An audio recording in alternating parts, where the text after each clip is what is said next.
Sahabat SPP, kita berjumpa lagi di Kanaltus Pendidikan dan untuk mengawali edisi ini saya perlu menyampaikan permohonan maaf buat Anda yang sudah menantikan seri SPF berikutnya gitu ya, yang sempat tertunda, bukan sempat ya, sudah tertunda begitu.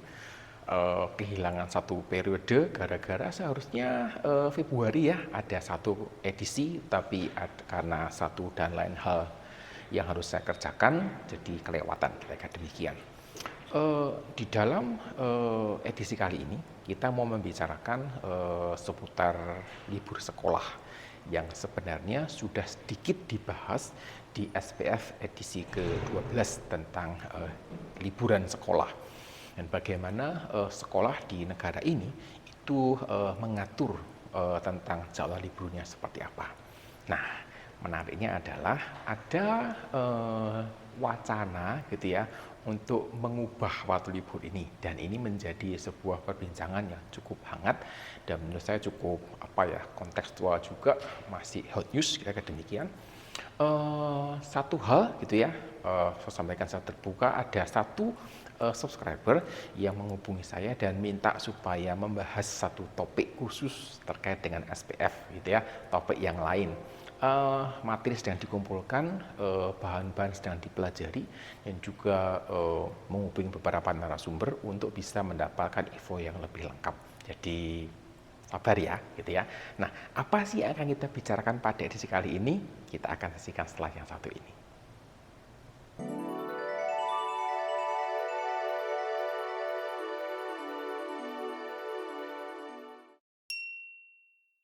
Kalau kita membicarakan struktur semester di Finlandia, juga di negara-negara di Eropa, juga di Amerika, juga di Australia, Kanada, begitu, mereka membagi semester sekolah juga kuliah itu kalau kita kan semester 1, semester 2 begitu, semester ganjil, semester genap. Nah, kalau di negara-negara 4 musim, mereka biasanya menggunakan istilah semester yang berhubungan dengan musim gugur dan semester yang berhubungan dengan musim semi. Di dalam bahasa lokal mengatakan ini autumn atau spring semester. Dan kalau di dalam bahasa Finlandia menyebutnya sebagai sus sus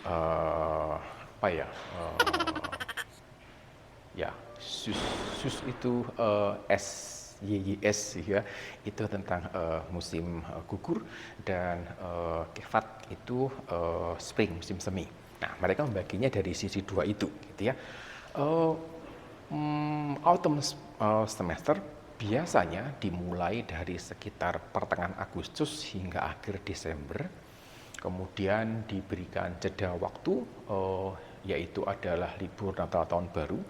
Kemudian dilanjutkan di masa spring, dimulai dari Januari hingga akhir Mei. Kemudian setelah itu siswa mendapatkan libur sekitar 2 bulan, 1-2 minggu di antara pergantian tahun ajaran tadi gitu ya. Nah, libur musim panas.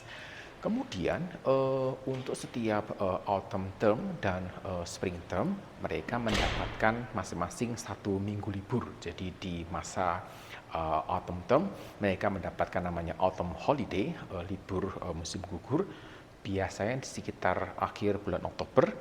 Kemudian nanti satu minggu di spring semester di bulan Maret biasanya akan ada libur ski. Dan ini sudah dijalankan sejak tahun 1920-an. Nah, kemudian ada wacana untuk berubah. Tapi seperti apa berubahnya ya, kita bahas nanti dulu ya. Kalau kita membandingkan Finlandia dengan negara Eropa yang lain, maka secara umum jadwal liburnya itu lebih cepat, mendahului, kira-kira demikian. Misalnya di Belanda dan Jerman, mereka baru mulai libur musim panas itu di bulan Juli. Bahkan saya pernah bertemu dengan mahasiswa dari Jerman, mahasiswa exchange gitu ya, yang hanya datang selama 4-5 bulan atau semester kira-kira. Dia mengatakan bahwa nanti tahun ajaran baru itu dimulai sekitar bulan Oktober gitu. kaget juga, wih, cukup jauh ya jaraknya gitu ya. Jadi ketika mahasiswa dan siswa di Finlandia di akhir Mei atau awal Juni biasanya sudah mendapatkan libur musim panas, maka Belanda dan Jerman belum. Mereka baru mendapatkan libur musim panasnya itu di bulan Juli.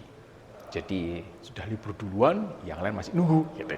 Dan biasanya keluarga itu akan mengambil waktu libur musim panas sekitar 1 bulan itu di bulan Juli. Jadi orang tua yang bekerja akan mengambil cuti di bulan Juli untuk libur musim panas. Tentu saja ini tidak berlaku, bukan tidak berlaku ya, ini berlaku secara umum gitu ya untuk kantor-kantor yang tidak melayani kepentingan publik seperti rumah sakit, apa ya, transportasi umum, hal-hal yang seperti ini.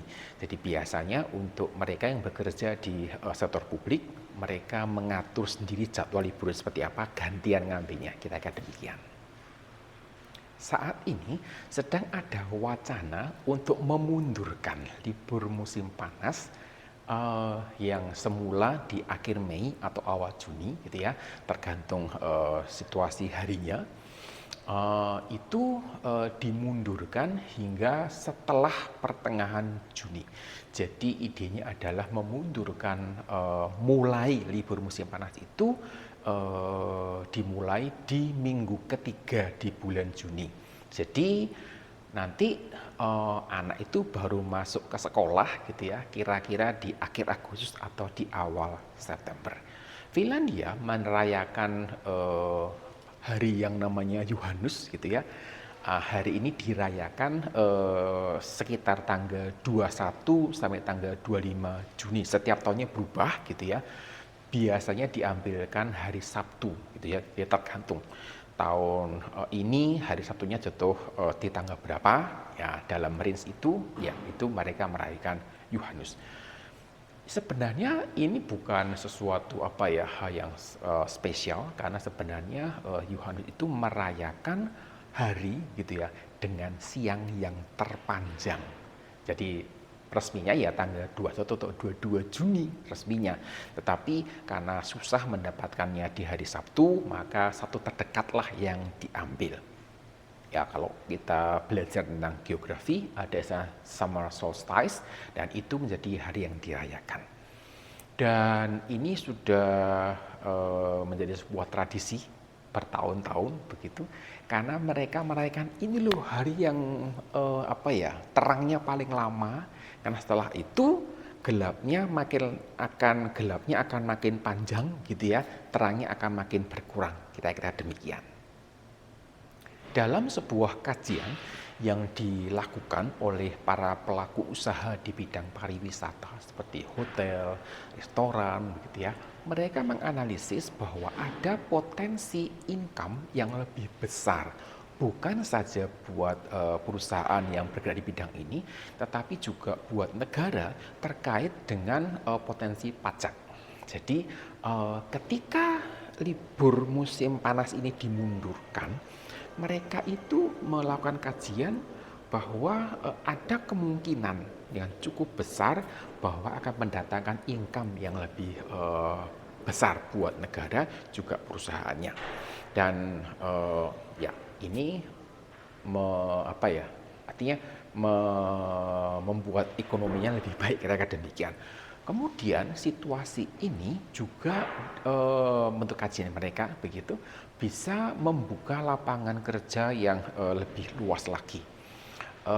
Buat yang mengikuti situasi yang ada di Finlandia sekarang ini cukup menantang mendapatkan pekerjaan, sehingga ini menjadi sebuah pilihan yang menarik. Jadi dengan memundurkan libur musim panas, mulainya dimundurkan, kira-kira dimundurkan 2-3 minggu, mereka bisa mendapatkan income negara lebih besar dan juga membuat lapangan pekerjaan. Sebuah solusi yang dianggap win-win, kira-kira demikian. Bagaimana logikanya saya tidak mengerti gitu ya, karena saya bukan ahli ekonomi dan bukan juga orang yang bergerak di bidang pariwisata dan sebagainya. Tetapi eh, berdasarkan informasi yang saya baca dan juga ngobrol dengan beberapa orang eh, yang ngerti tentang eksos ini, mereka mengatakan ya itu masuk akal, tetapi ada beberapa kondisi yang mesti dipenuhi dan ya yang namanya kajian itu pasti ada asumsinya, ada batasan masalahnya, dan itu yang juga disampaikan dalam pembicaraan seperti itu tadi. Lalu bagaimana tanggapan dari guru begitu ya?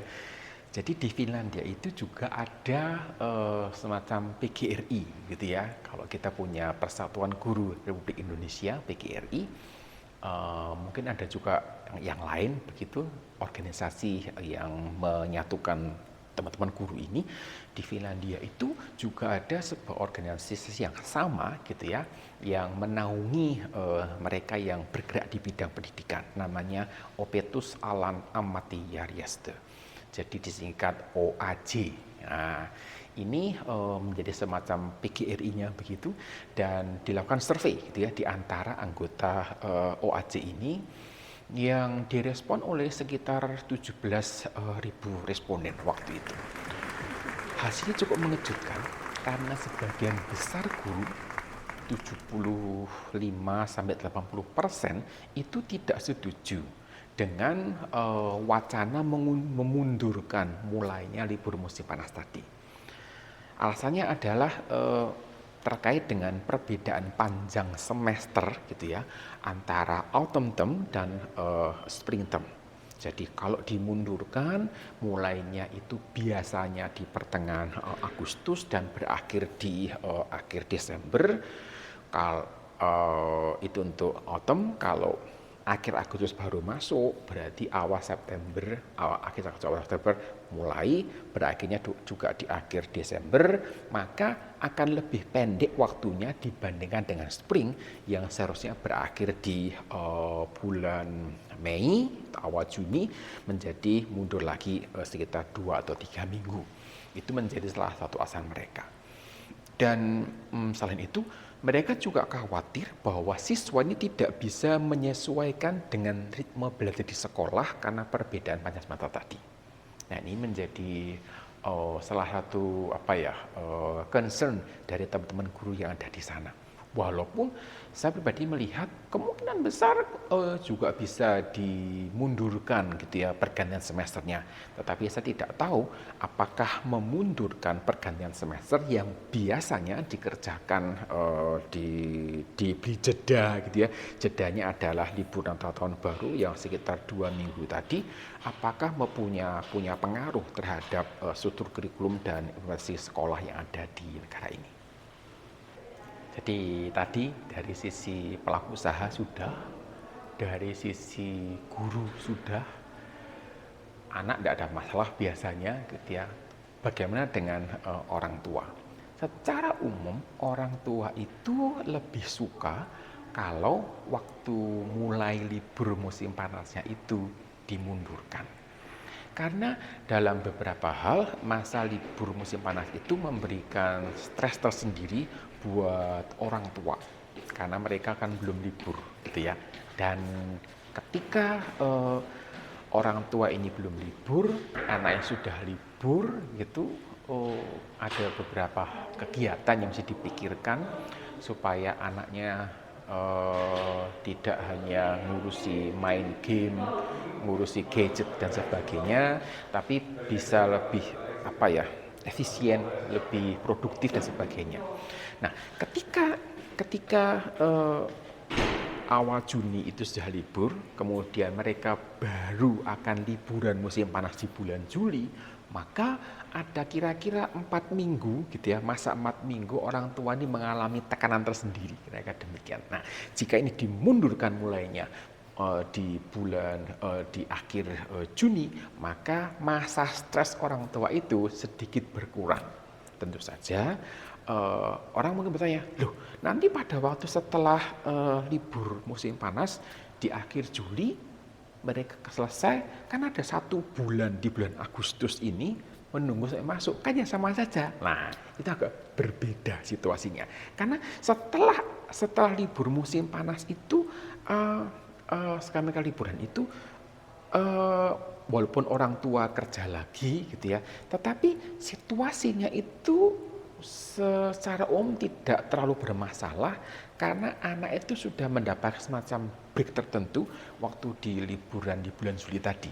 Jadi rata-rata anak-anak ini sudah menyesuaikan diri dengan situasinya. Oh, ini libur, ini begini. Bukan habis masuk sekolah sibuk dengan tugas-tugas atau libur. Wah, gitu. Tapi ini sudah liburan, gitu ya, 1 bulan kira-kira. Kemudian waktu mereka kembali ke rumah untuk menantikan masuknya sekolah lagi di akhir bulan, di akhir Agustus tadi, mereka relatif lebih mudah dikendalikan untuk bisa apa ya, mengerjakan hal yang dianggap lebih produktif. Kalau kita melihat situasi ini, bagaimana dengan di Indonesia? Sebenarnya hari libur di Indonesia itu bisa dibilang terdistribusi hampir merata di sepanjang tahun. Jadi kita sering mendapatkan hari libur keagamaan begitu ya di sepanjang tahun. Ya, ini situasi yang berbeda gitu ya. Di Finlandia seperti pernah dibahas di dalam edisi ke-12 tadi, hari libur tanggal merah di antara Senin sampai Jumat itu paling hanya hari kemerdekaan sama 2 hari agama Kristen aja. Di luar itu tidak ada. Kalau di Indonesia kan ada banyak gitu ya. Nah, eh, libur pergantian tahun ajaran di negara kita hanya 1 bulan, kecuali yang daftar jadi siswa atau mahasiswa baru bisa dapat lebih panjang atau lebih pendek tergantung konteksnya. Dan sepertinya kalau di negara kita terjadi perubahan waktu libur itu tidak terlalu banyak berpengaruh karena hal-hal yang terjadi situasinya berbeda dengan di Finlandia. Tetapi menurut saya memang masa libur memberikan semacam apa ya, masa tenang buat anak-anak untuk bisa menyiapkan diri masuk di tahap-tahap belajar berikutnya. Dan ketika libur ini diisi dengan hal-hal yang produktif, maksudnya tidak harus belajar. Kalau ini kelas 2 SMP, belajar materi kelas 3 SMP, mengerti, tidak harus seperti itu. Tapi produktif dalam arti bisa mengembangkan diri dengan lebih baik lagi, itu menjadi sebuah keuntungan buat anak ketika mereka itu di masa sekolah tidak sempat untuk mengembangkan hal-hal di luar akademik. Mungkin di masa libur ini menjadi masa yang cukup efektif yang dapat dipakai untuk mengembangkan diri, belajar hal yang baru, belajar mengerjakan hal yang berbeda, memulai kebiasaan yang baru dan sebagainya. Jadi saya kira situasi perubahan hari libur di Indonesia tidak akan jadi banyak masalah, tapi ternyata di Finlandia ada masalah, dan itu semoga bisa membantu sahabat SCB juga bisa mengerti situasi apa yang sedang terjadi saat ini di Finlandia. Saya kira itu dulu yang bisa saya sampaikan. Kita jumpa lagi di lain edisi. Sampai jumpa.